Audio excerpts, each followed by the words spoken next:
আল্লাহ, আমি জানি আমি খুব ভালো ছাত্রী না। পরীক্ষার খাতায় কি লেখছি না লেখছি আল্লাহ একমাত্র তুমি ছাড়া আর কেউ জানে না। আমি নিজেও জানি না।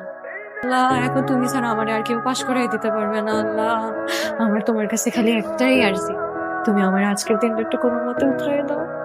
আমি তোমার কাছে আর কিছু চাই না। আল্লাহ, তুমি আমার পরীক্ষা একটু পাশ করাই দাও। আল্লাহ, ও আল্লাহ, আমার একটু পাশ করাই দাও। আল্লাহ, আমার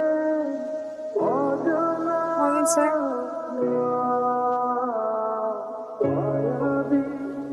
স্যার,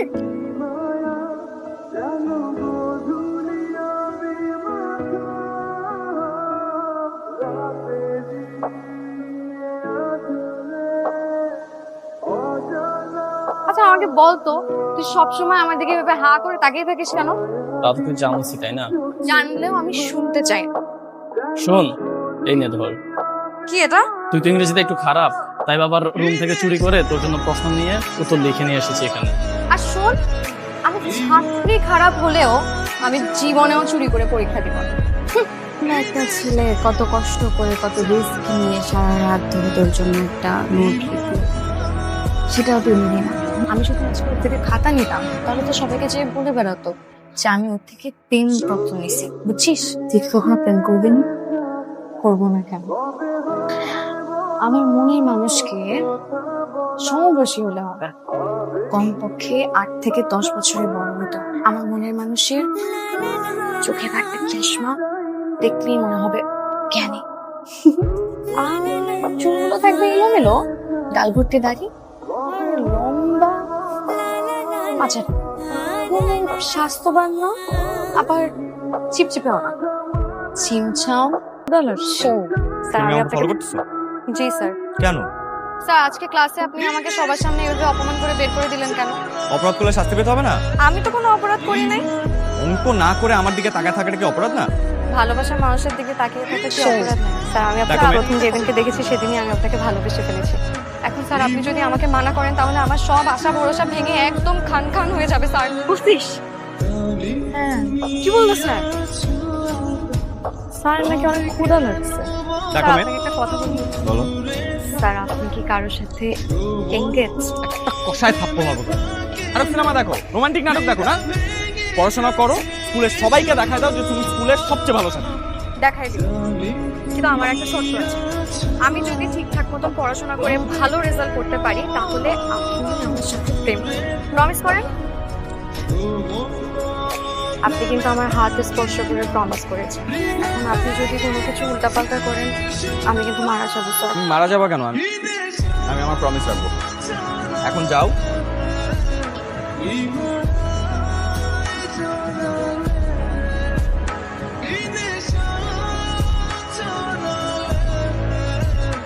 স্যার, আমার ভয় করছে। কিসের ভয়? হারানোর ভয়। ভালো রেজাল্ট না করি তাহলে স্যার আপনাকে পাবো। মন থেকে চাইলে ঈশ্বরকেও পাওয়া যায়, আর উনি চাইলে সব সম্ভব। কি হলো, তুমি এখনো যাও না এখানে দাঁড়ায়? আপনাকে সাথে না নিয়ে আমি পরীক্ষা দিতে যাব। এই কি করছো? আমার স্যার, আমার মেন্টর, আপনার দোয়া আমার সবার আগে। এবার চলো, দেরি হয়ে যাচ্ছে। না, আমি কনফিডেন্ট তুমি পাস করবা। আজকেই শেষ পরীক্ষা ছিল। আমি এতদিন আপনাকে না দেখে কিভাবে থাকবো? স্যার, আমি আপনাকে এতদিন না দেখে থাকতে পারবো না। আজকে থেকে তোমার রেজাল্ট দেওয়ার দিন পর্যন্ত আমরা কথাও বলবো না, দেখাবো। তোমার এই ছেলে মানুষই আবেগ কতটা ভালোবাসায় পরিণত হয় সেটাও একটু দেখার বিষয় আছে। ঠিক আছে স্যার, দেখিয়ে দিব আমার ভালোবাসা কোনো আবেগ ছিল না। আসি স্যার। শালিক বালিকা, তোমার এই অভিমানী মুখে তোমার মিষ্টি হাসিটা দেখার জন্য আমি অধীর আগ্রহে অপেক্ষা করি। এত ভালো result, congratulations. Sir, Ayan sir কোথায়? অয়ন তো চলে গেছে, গত মাসে রিজাইন করে ঢাকায় নাকি একটা ভালো কলেজে সুযোগ পেয়েছে, ওখানে চলে গেছে।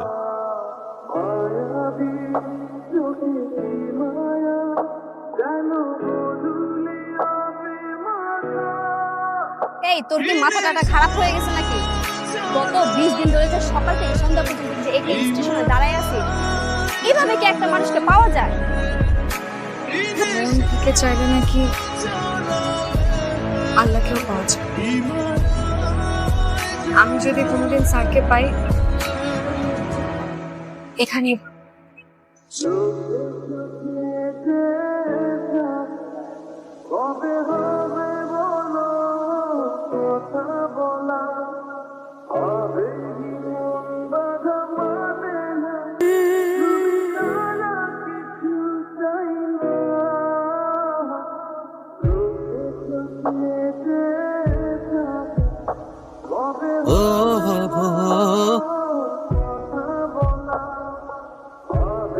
সকাল থেকে সন্ধ্যা প্রতিটা দিন আমি বাস স্টপের সামনে দাঁড়িয়ে থাকতাম। আপনার কাছে এখনো মনে হয় আমার সবকিছুই আবেগ?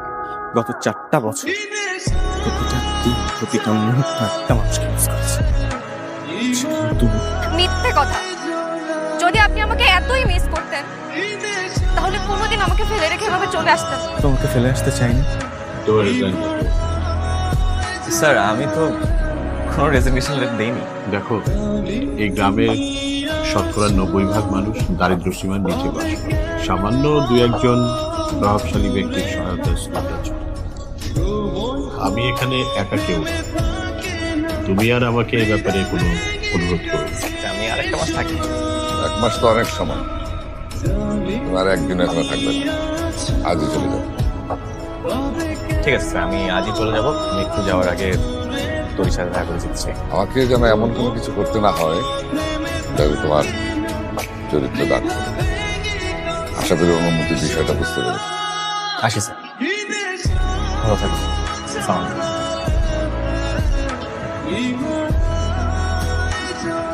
তুমি সবসময় ভেবেছিল তোমার ভালোবাসা কখন গুরুত্ব দেবে। ছেলে মানুষের জন্য উড়িয়ে দিয়েছে। আমি তো আমার অনুভূতি প্রকাশের কখনো সুযোগই দিই। একটা কথা আমি স্পষ্ট বলতে চাই, আমি তোমাকে সত্যি অনেক অনেক ভালোবাসি তুমি।